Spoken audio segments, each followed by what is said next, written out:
அன்பான மாதா தொலைக்காட்சி நேயர்களுக்கு இயேசுவின் பெயரால் வணக்கங்களும் வாழ்த்துக்களும். இன்றைய நற்செய்தியிலே பேதுரு இயேசுவை நோக்கி கேட்கின்றார், பாரும், நாங்கள் எல்லாவற்றையும் விட்டுவிட்டு உம்மை பின்தொடர்ந்து வந்தோமே, எங்களுக்கு என்ன கிடைக்கும், என்ன கைமாறு கிடைக்கும்? ஆக பேதுருவினுடைய மனநிலை மற்ற சீடர்களுடைய மனநிலையும் பிரதிபலிப்பதாக இருக்கின்றது. என்ன மனநிலை? ஒன்றை பெறுவதற்காக இயேசுவை பின்பற்றுகின்றோம், நாம் ஏதாவது பெற்றுக்கொள்ள வேண்டும். அதைத்தான் சலோமி வந்து கேட்கின்றார் யோவானுக்கும் யாக்கோபுக்கும், நீர் ஆட்சி ஆர்சுரிமையில் வரும் பொழுது, ஆட்சி அமைக்கும் பொழுது என்னுடைய மகன்களுக்கு ஒருவர் வலப்புறமும் ஒருவர் இடப்புறமும் அமர்வதற்கான அந்த உரிமையை கொடும் என்று. ஆக இயேசுவோடு இருந்த சீடர்கள் பலரும் இறுதி வரை முதலிலே இயேசுவை முழுமையாக புரிந்து கொள்ளவில்லை. எதையாவது எதிர்பார்த்து, யூதாஸ் கூட பணத்தை எதிர்பார்த்துதான் இயேசுவோடு வாழ்ந்தான் என்று சொல்லலாம்.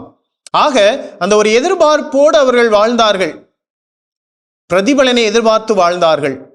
ஆனால் ஆண்டவர் இயேசு சொல்வது, என் பொருட்டு எல்லாவற்றையும் இழக்க துணிந்தீர்கள் என்றால் 100 மடங்காக நான் உங்களுக்கு திருப்பி தருவேன் என்று. ஆம் அன்புக்குரியவர்களே, பல நேரங்களிலே நான், என் குடும்பம், என் பிள்ளைகள் என்ற குறுகிய வட்டத்திற்குள்ளேயே நாம் முடங்கி விடுகின்றோம். இயேசுவினுடைய அழைப்பானது அவற்றை கடந்து நாம் வெளிவரும் பொழுது, கிணற்று தவளைக்கு அந்த கிணறுதான் உலகமாக இருக்குமா, வெளி உலகம் தெரியாது. அதை போன்று நாமும் அந்த குறுகிய வட்டத்திற்குள்ளே, நான், எனது குடும்பம், எனது நண்பர்கள் என்கின்ற ஒரு குறுகிய வட்டத்திற்குள் இருந்தோம் என்றால் நாம் ஒரு முழுமையான வாழ்வை வாழ முடியாது. மாறாக அதை கடந்து வாழும் பொழுதுதான் இயேசுவிற்காக நாம் வாழ முடியும்.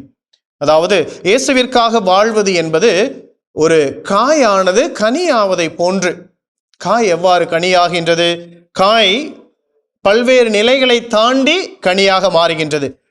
அதனுடைய கடினத்தன்மையை இழக்கின்றது. ஒரு மாங்காயை எடுத்துக்கொள்வோம், அது ஒரு கடினத்தன்மையை இழக்கின்றது. கனியாகும் பொழுது அதனுடைய துவர்ப்பு தன்மையை அல்லது புளிப்பு தன்மையையும் இழக்கின்றது.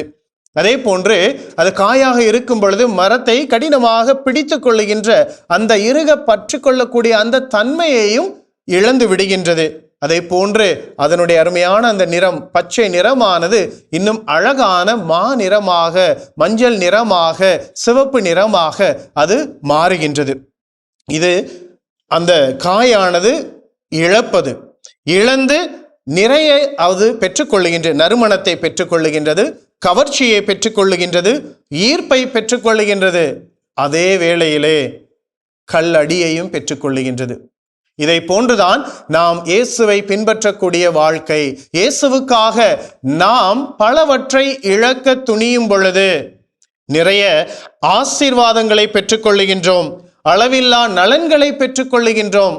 ஆம் அன்புக்குரியவர்களே, நாம் எண்ண முடியாத அளவிற்கு கொடைகளை நாம் பெற்றுக்கொள்ளுகின்றோம்.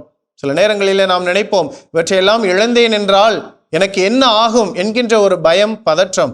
ஆனால் நாம் அவற்றை இயேசுவினுடைய பெயரால், இயேசுவிற்காக இழக்க துணியும் பொழுது, ஒரு காய் கனியாவதை போன்று அதனுடைய அந்த குணாதிசயங்கள் எல்லாம் இழக்கும் பொழுது பல்வேறு விதமான நன்மைகளை பெற்றுக்கொள்வதை போன்று நாமும் இறை ஆசிரையும், கொடைகளையும், வல்லமைகளையும், வரங்களையும் பெற்றுக்கொள்ள முடியும். ஆனால் அதோடு மட்டுமல்ல, அங்கேதான் இருக்கின்றது துன்பங்களும் சவால்களும் நிறைந்த வாழ்க்கை. பல நேரங்களிலே குடும்ப உறுப்பினர்களால் கூட நாம் வெறுக்கப்படலாம், வெறுத்து ஒதுக்கப்படலாம். நண்பர்களால் கூட நாம் உதாசீனப்படுத்தப்படலாம். இயேசுவிற்காக நாம் நிற்கும் பொழுது, இயேசுவிற்காக நாம் வாழும் பொழுது. ஆனால் அதையெல்லாம் கடந்து நாம் பொறுமையோடு சந்தித்து நம்முடைய அந்த விசுவாச வாழ்விலே நாம் உறுதியாக நின்றோம் என்றால், அன்புக்குரியவர்களே, நாம் நினைத்து பார்க்க முடியாத அளவிற்கு ஆசீர்களையும், வல்லமைகளையும், கொடைகளையும் நம்முடைய இறைவன் நமக்கு தர தயாராக இருக்கின்றார். எனவே நாம் இறைவனுக்காக இழப்பதை, இறைவனுக்காக கொடுப்பதை நாம் மகிழ்ச்சியோடு செய்வோம். இறைவனுடைய ஆசிரையும், இறைவனுடைய வல்லமைகளையும், வரங்களையும் இன்னும் அதிகமாக நம்முடைய வாழ்விலே நாம் பெற்றுக்கொள்வோம். ஆமேன்.